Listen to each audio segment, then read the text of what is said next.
tous, juifs ou païens, esclaves ou hommes libres, nous avons été baptisés pour former un seul corps. Tous nous avons été désaltérés par son unique esprit. Dans ce parcours tutoriel sur la messe, on pourrait se poser la question à quel moment et comment faisons-nous corps pendant la célébration ? Il peut y avoir une tendance à nous dire mais finalement quand je viens à la messe c'est vraiment pour moi, personnellement. À l'époque des pères de l'Église, il y a une compréhension profonde du lien qui existe entre la célébration de l'Eucharistie d'un côté et la construction de l'Église de l'autre.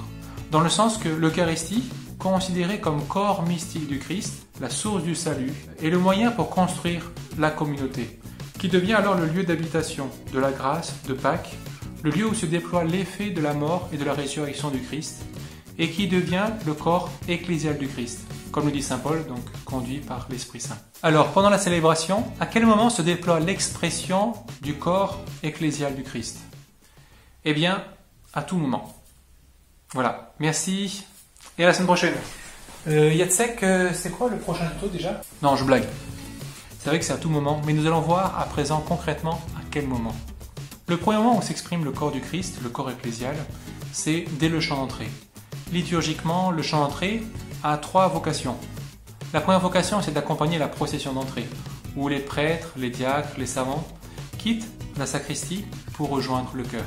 La deuxième vocation a pour but de donner le thème. Quelle fête est célébrée ? Quelle solennité est célébrée ? Par exemple, pour les rameaux, il y aura davantage des chants avec le mot Hosanna. Pour le temps du carême, ce sera davantage des chants qui vont exprimer la conversion, la pénitence. Voilà, donc ça va donner le thème. Mais ça va nous donner aussi, donc c'est la troisième vocation, cette unité, cette même direction d'individus séparés et isolés qui arrivons à la célébration. Nous commençons à former cette assemblée tournée devant le Seigneur. Le deuxième moment où il s'exprime, c'est dans la préparation pénitentielle. Nous reconnaissons en vérité à ce moment-là, pécheurs, et donc nous nous tournons vers le Seigneur. Ce n'est pas un regard sur soi-même coupable, parce que notre regard ne s'arrête pas à nous-mêmes, mais notre regard va jusqu'à Dieu. Et nous confessons notre foi.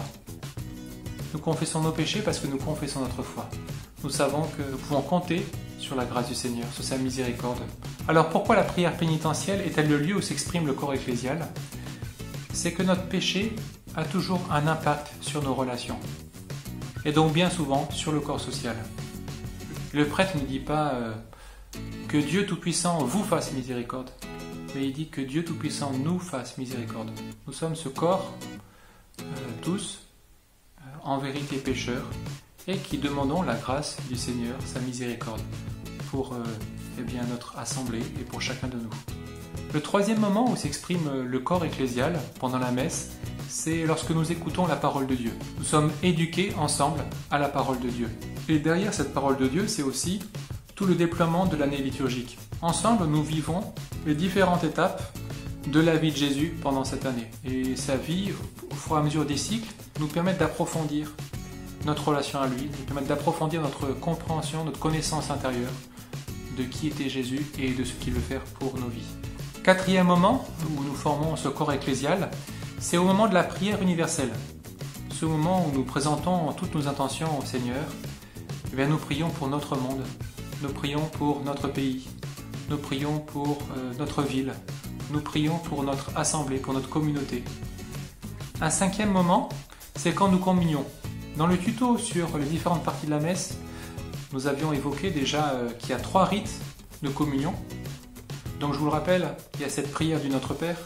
Nous ne disons pas mon Père qui est aux cieux, mais nous disons notre Père. C'est en communauté, dans ce corps que nous nous adressons au Père. Le deuxième lieu, c'est le moment de la communion physique, dans cette procession où nous avançons et recevons le corps et le sang du Christ. Mais entre ces deux moments, il y a un autre moment qui est aussi très important et très significatif, notamment pour ces deux aspects, à la fois de corps comme présence de Jésus dans l'Eucharistie et le corps comme présence ecclésiale. Tout simplement au moment de l'agneau de Dieu, l'Agnus Dei. Vous voyez ce moment où le prêtre rompt le pain consacré et trempe un morceau de ce pain consacré dans le calice, dans le sang du Christ, ce qu'on appelle l'immixtion. Et le prêtre dit que le corps et le sang du Christ, réunis dans sa coupe, nourrissent en nous la vie éternelle. Pourquoi ce geste ? eh bien, il y a une double signification. Quand le corps et le sang sont séparés, c'est qu'il y a eu mort d'homme et mort violente. Et pendant la messe, il y a ce rappel de cette mort violente du Christ sur la croix qui s'offre en sacrifice, et le pain et le vin consacrés rappellent ce sacrifice. Et lorsque le prêtre rompt l'hostie et pose un bout dans le calice, ça signifie que le corps et le sang à nouveau sont réunis. Ça signifie la vie, ça rappelle la résurrection. Et donc cette présence vivifiante du Christ qui sera consommée ensuite.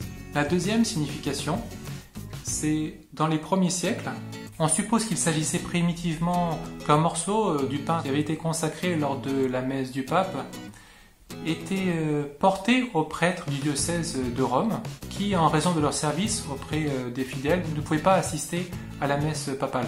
Et donc cette fraction d'hostie était mise alors dans le calice du prêtre qui célébrait la messe en signe d'unité avec le presbyterium, c'est-à-dire avec l'ensemble des prêtres de Rome dans l'unité avec leur évêque. C'est donc peut-être ce geste d'immixtion qui dit de manière encore plus particulière ce lien intrinsèque qu'il y a entre le corps du Christ, l'unité de la présence du Christ dans le pain et le vin et notre communauté rassemblée. Voilà donc 5 moments où s'exprime de manière plus particulière la manière de faire corps. Premièrement, le chant d'entrée par lequel nous nous rassemblons. Deuxièmement, la prière pénitentielle qui rappelle les conséquences sociales du péché, mais du coup aussi de la miséricorde de Dieu. Troisièmement, l'écoute de la parole de Dieu, à travers laquelle nous instruisons ensemble et nous actualisons dans nos vies les fruits de cette parole. Quatrièmement, la prière universelle, où nous présentons les intentions qui nous traversent tous. Et puis cinquièmement, cette communion, où nous nous tournons ensemble vers le Père et nous communions au même corps et sang de Jésus, ressuscité, unis à l'Église universelle.